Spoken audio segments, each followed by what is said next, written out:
Welcome to Rick Rack Ruby. I'm Laura Cluvo.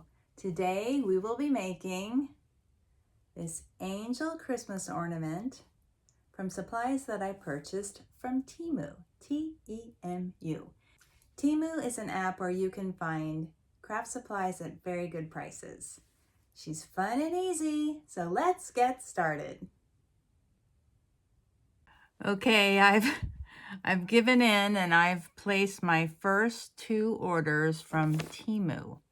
It's kind of overwhelming, and I just decided I would try to order things that I used anyway. So the first 2 things I'll show you are, this is 120 millimeter wood beads, and this was $6.48. And this is 25 yards of beige tulle, and it was $1.78. Interestingly, there's no spool inside. It's just kind of rolled up and wrapped in plastic. I'm going to see if I can't pull it out from the center like a skein of yarn and use it like that. So that'll be fun. So the first thing I'm going to do is make faces on these beads. Let's have a look. They look nice. They're clean. The holes are fairly cleanly drilled. The holes are about the right size that I like, and there's not a lot of extra sort of sawdust in the bag. That's nice. So I'm going to start by creating some faces. I'll just make them till I get sick of making them.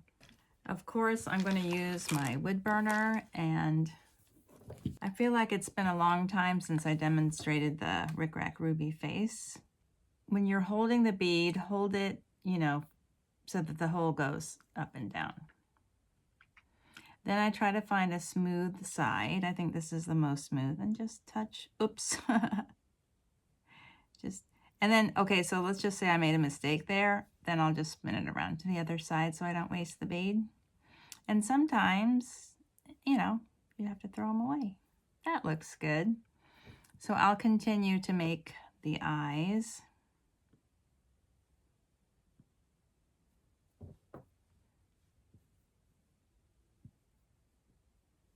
These are nice, very clean beads. They don't have much of a grain.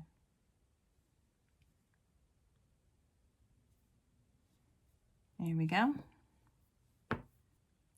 And by varying how far apart they are and how high up they are and the size, you can get different expressions.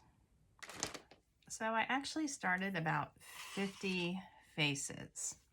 I'm going to continue now with my bamboo skewer and some red acrylic paint. You can use any shade of red. And do just 2 little dots of paint and then kind of connect them and then put on the nose.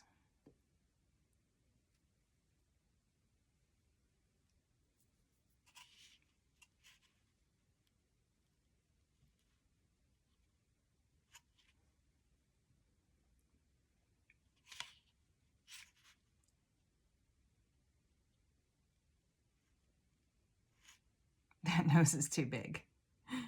We'll work on that.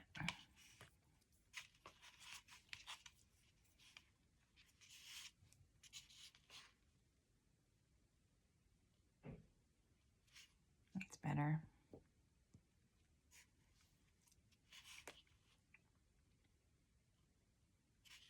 There we go. Now I'm kind of in the groove here. So dot, dot, connect, and dot. That's good.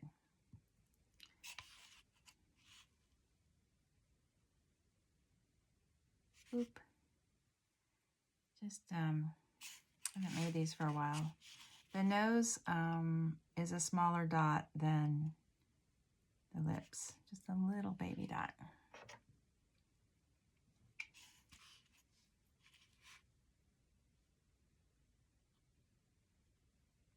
Oop.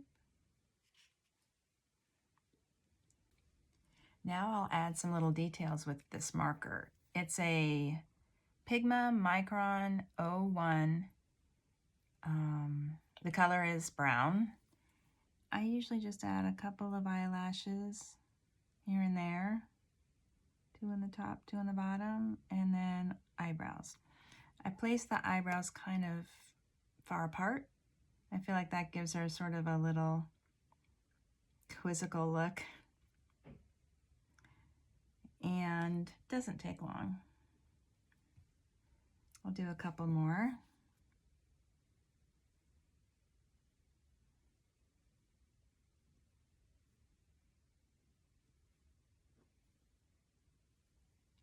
I use my pinky to sort of brace my hand and to help hold the bead still.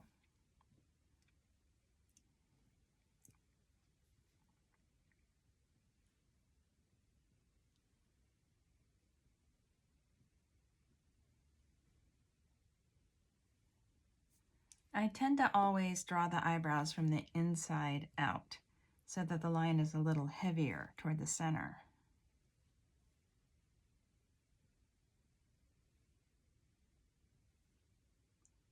Boop, boop.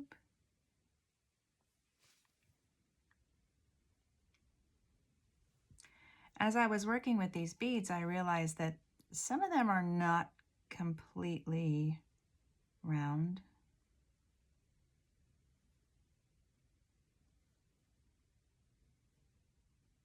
But they're a little sort of oblong or off center, but it's not too bad.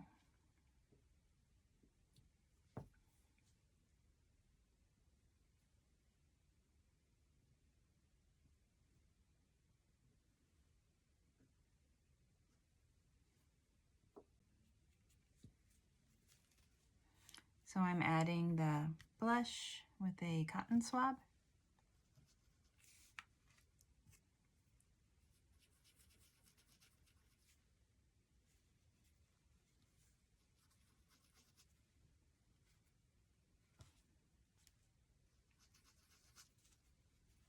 There's no real magic to it, just a little, sort of like a circle on each cheek.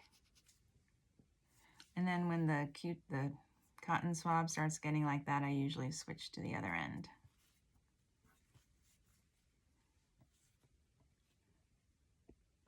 Now I have all these faces ready to go, and I've got my tool, which I'm pulling out from the center like this. I'm just going to prep these angels by cutting off 2 lengths of tulle. These are about 13 inches long. They don't have to be perfect. They could be 12, they can be 11, they can be 13, 14. This one's not even straight on the bottom. It's okay, we're gonna trim them later. So 2 lengths of tulle, fold them in half, and then I'm gonna cut a piece of ribbon the same length. I'm just using the bed of my machine to sort of measure. So there we go, and then I'm gonna tie this off in the center. Let's see, okay. I could tell I wasn't quite in the center, so I might shift this down a little bit. Let's see, that's a little better. Okay, then I'm going to send the ends of the ribbon through the head bead with a completed face from the bottom to the top. Slide that on, and then back it off and add some hot glue right here. Just a little drop, and make sure it's in the back. And then pull that back through just until the tulle is sort of filling the hole. Tightening up that knot a little bit. Okay, and then I'm going to do another overhand knot up here at the top by the end. So I have a hanging loop, I have the face, and I have the tulle.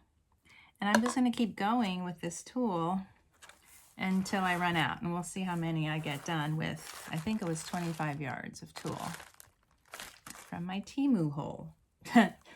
Temu haul. It doesn't really matter if the tulle sections are front to back or side to side or on a diagonal. It won't matter. In case you're wondering. And then boop, boop. And there we go. So I'll just work this all the way to the end of the roll. And I'll be back. Okay, I was able to get 33 angels started from my 25-yard spool of tulle. And I still have all of these faces left for another day. And I have determined that for this size of head, I'm going to use a 4-inch tall piece of fabric for the dress. So it'll be 4 by 12. There's 24 yards of lace on here, and I like this lace. It's, you know, nice quality, nice and clean. Look how pretty that is.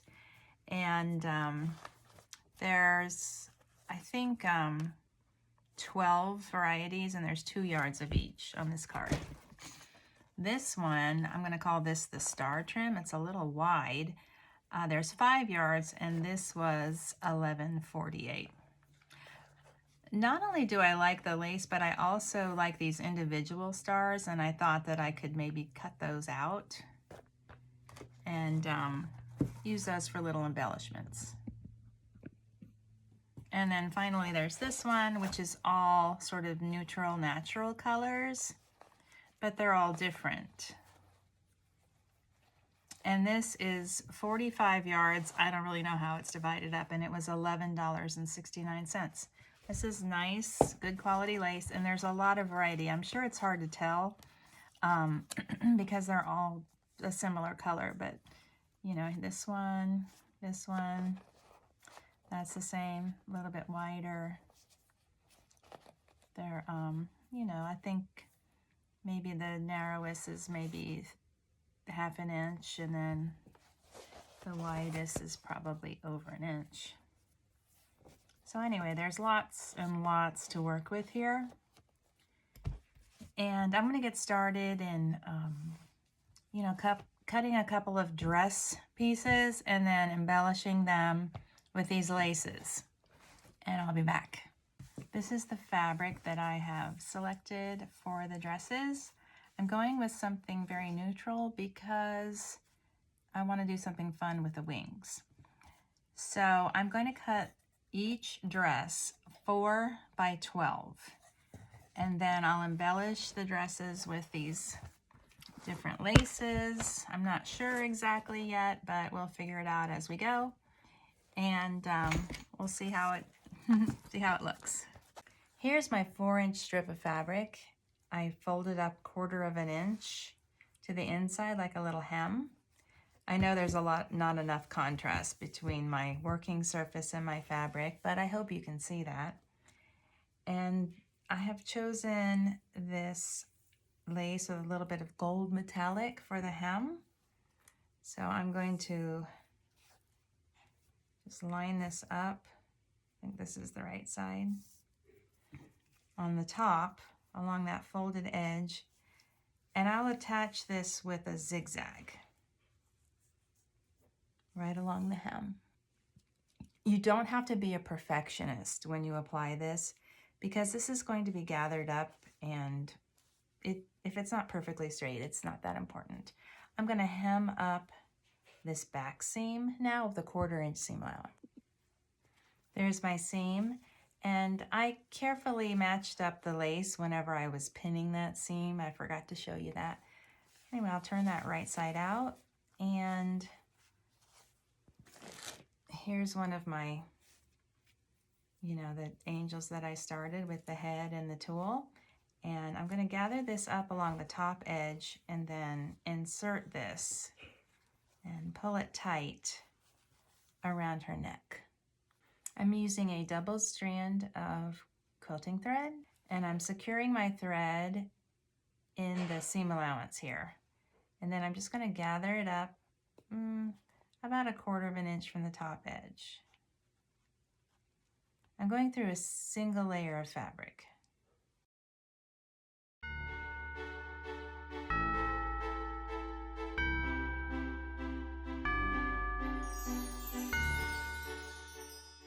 There we go. Now I'll insert the angel with this seam at the back, center back, and draw up those gathers tightly. I like to keep the angel's dress and trims fairly neutral so that I can allow the wings to be the star. The wings are really fun. I'm securing the gathers by wrapping around the neck. I might have gone too fast, I was talking, but I wrapped around the neck first, and then I go back and forth or side to side a few times. And this prevents the dress from slipping down off the tool. And now I'll just secure it by knotting off in the back. And now I will trim this extra tool right here. It's okay if it's a little bit longer than the dress. It's supposed to be like a petticoat. Now for the collar, I am going to use this pink. This is all from the Temu order. This all came on this, the big card. This is about 10 inches, and this is going to be her collar. So I'll gather up this 10 inches of pale pink lace with a double strand of quilting thread. I'll fold back the end of the lace and then secure the thread. There's a knot in the end. This is a double strand of thread.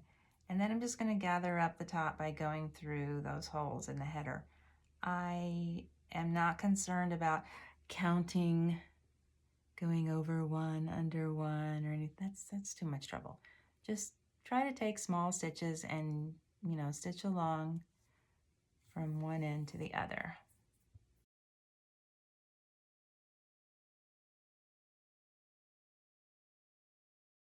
And then I'll place this around her neck, securing the ends in the back.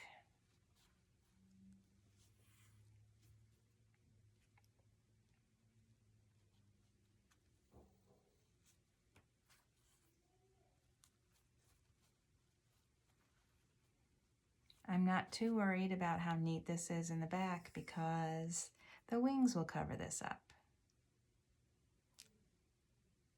But I do want it to look right in the front.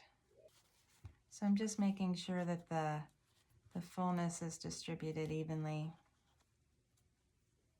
Don't have more lace on one side or the other.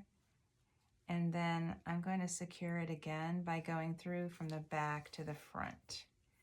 Going through to the front helps to not only secure the lace, but also to make sure that front part right there is flat so that doesn't creep up and obscure her features.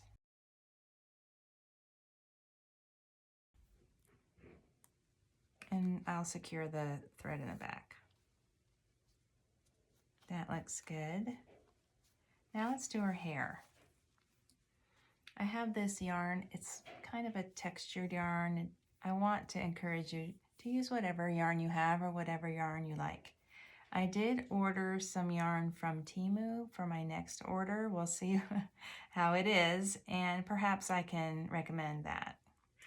Anyway, let's start. Okay, so I'm going to pull out a long tail, like 6 inches. And then I'm holding it in these 2 fingers here. And then I'm going to wrap 1 and 2 and 3 and 4 and 5 and 6. Then I'll cut another tail, nice and long. Take the top, wrap it all the way around, a complete circle, and then pick up the original end and tie that off in the middle. So you're making a figure 8. Don't worry, I'll do it again. There's a figure 8 bundle that is tied off in the center. Don't cut these too short. You don't want it to come apart. So I have 6 loops on each side. About a 6-inch tail, hold it with these 2 fingers and then wrap 1, 2, 3, 4, 5, 6. and cut off a generous tail, wrap all the way around, pick up the first end and tie it off.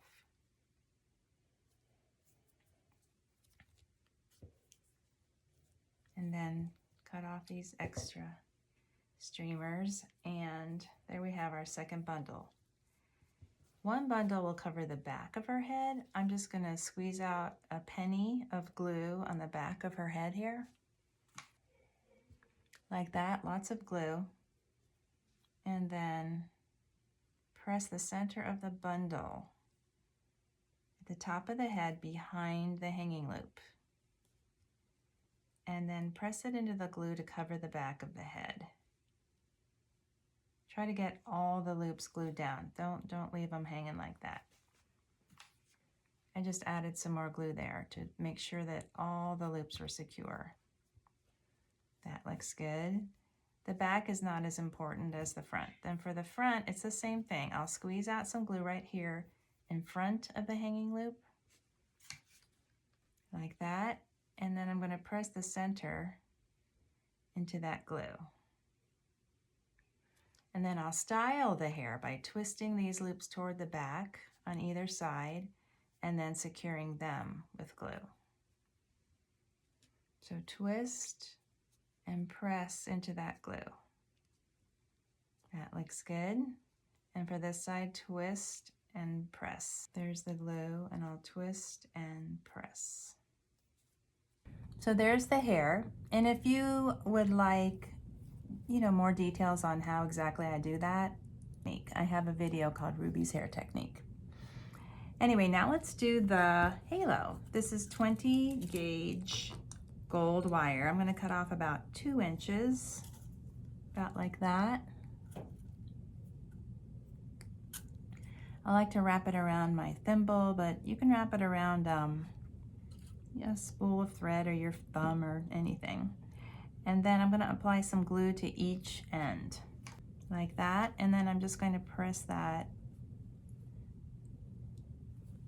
into the sides of her head, like that. It doesn't go all the way around, it just kind of presses in behind her ears.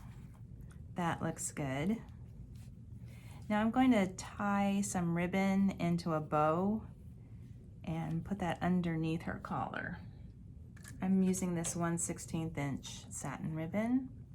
And I'm trying to keep most of this fairly neutral, but of course, you could use whatever fabric, whatever lace, whatever trims you like. I'm just trying to go with this sort of the Temu laces and kind of use that as my inspiration. And then I have these Temu papers that I'm using for the wings, and they're a lot of fun. There we go, that looks good. Now, if you like, you could put this on top of the collar, like this. But I'm just gonna put it under.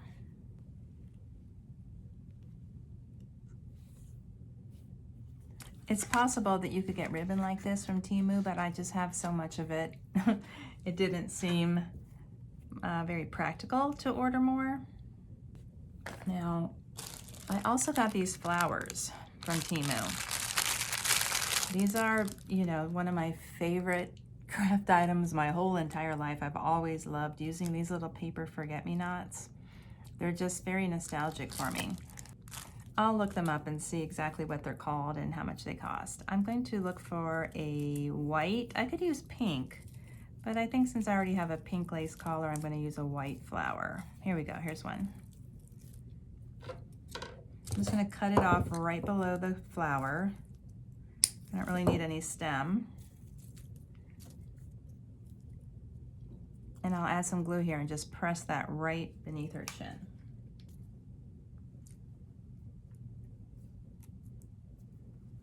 Kind of like that. There we go. So it's pretty subtle. These are very neutral, but as I hinted before, I really want the wings to be the star. Now we'll make the wings. This is a piece of cardstock. It's just 8.5 by 11 cardstock.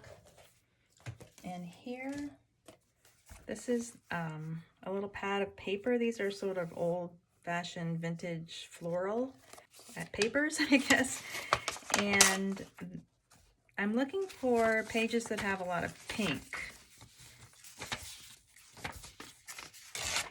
I'll take 7 or 8 of them.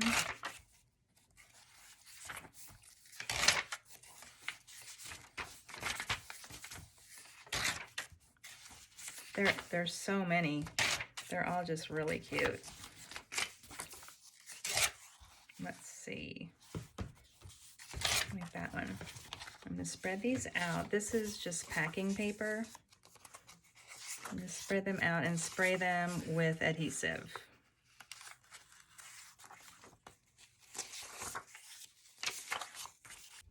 I'm using Krylon spray adhesive. Sometimes when I spray it, it blows the papers around.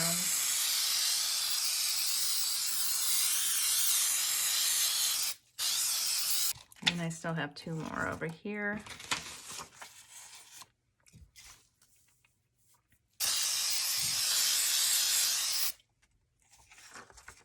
That looks good.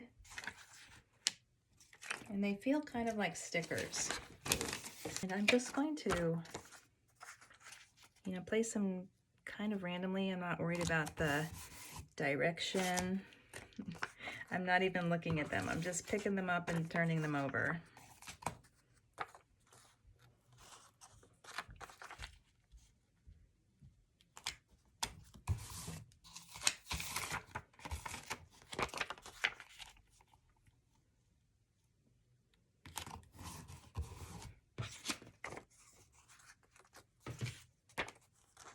Looks nice and pink. I'm overlapping them.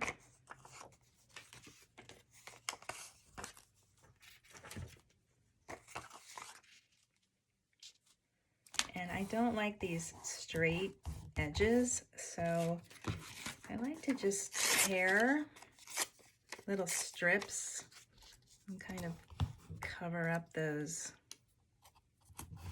edges.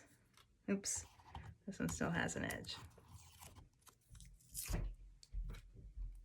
That's better.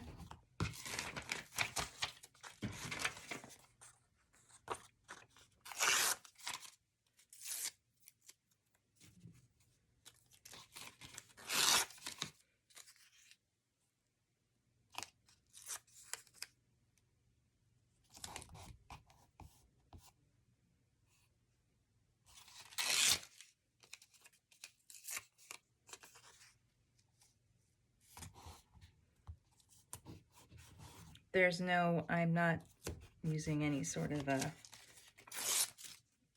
specific technique, or I'm not looking for a certain shape or size. It's just very random.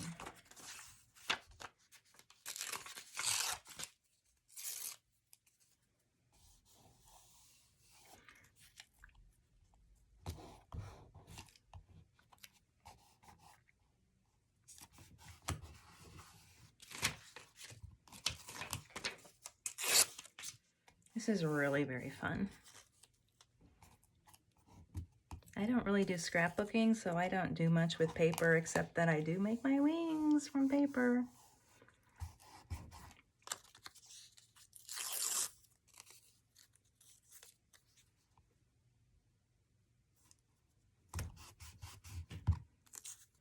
That looks good.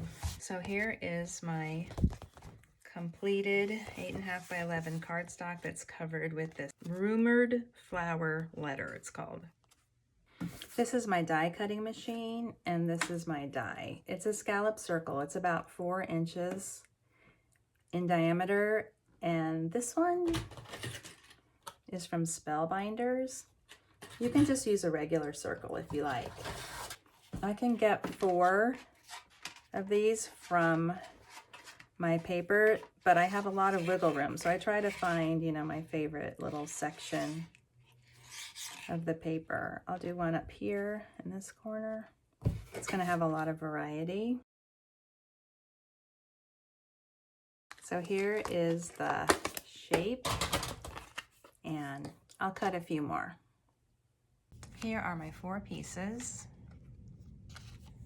And to make these into wings, I'm going to fold them in half. And I do have options. You know, I can kind of fold it wherever I like. I want this pink showing on the front, so I'm going to fold right here with this line being the center. Be careful when you fold. Sometimes the paper will crack along the fold, so you just kind of want to be careful. That looks good, very nice. Oh, look, that little edge came up right there. Can you see that? But I'll just tuck that over, it'll be fine. Then I'm going to go to my machine and I'm going to zigzag around the edge, and I will complete all 4 of these. Just always trying to kind of feature the pinkish parts in the front.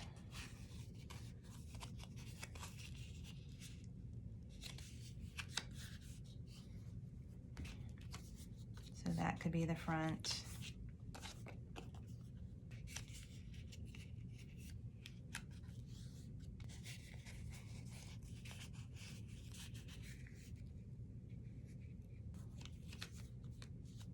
All right, so now I'm going to zigzag around each one. Here's my finished wing piece. I just did a little zigzag around this edge, and I'll apply some glue to the top center right here, and then I'm just going to press that right onto the back of her head, and that will be her wings. I try to center this pretty well. You know, I'm not a perfectionist, but you do want the wings to be pretty well centered. I like the way this pink shows on both sides of the wing piece. I'm going to have to add a little bit more glue in here. It's very secure.